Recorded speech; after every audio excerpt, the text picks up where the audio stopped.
What's up, Friendsters? It's the Possum Head Chronicles. As you may recall, our duck skulls are cleaned, degreased, and bleached. It's time to figure out how to display them. I'm tracing the vague shape of a display plaque around this one just to get the dimensions roughly appropriate for the size of the skull. Next, I draw up a more geometrically regular version of that shape in Illustrator so it's all symmetrical and the lines are straight and whatever. When it's ready, we'll print that image, like on paper.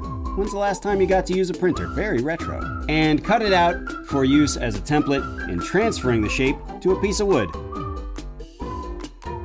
Looking good. Now I'm tracing the shape onto a piece of scrap wood. I'm going to try to distress the plaque after it's cut out, so it's okay if the pattern doesn't transfer with absolute perfect fidelity. Hooray, time to cut it out. People who are good with jigsaws probably know how to avoid this, but the torque on the blade as I tried to cut the curved sections flexed it, resulting in a cut that is not perpendicular to the plane of the surface of the thing. I'm not explaining it well, but maybe you can see it here. It's probably not a big deal, but it bothered me, and the way I fixed it was just by tracing and cutting out new shapes from a thinner board, a step I did not get on camera. Now, I want to make them look a little bit old and janky, so first, with a propane torch, I singed the wood. More than singe, really. Burnt it. This is the funnest part of the whole project yet, and also way more telegenic than the slow process of meat decaying in water.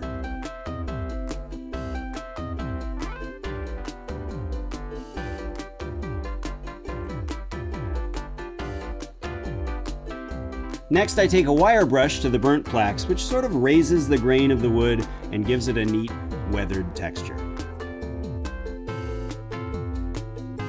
So much more has happened already in this episode than in almost any other Possum Head Chronicles video to date, so let's stop here and we'll wait to stain these pieces until next time on the Possum Head Chronicles.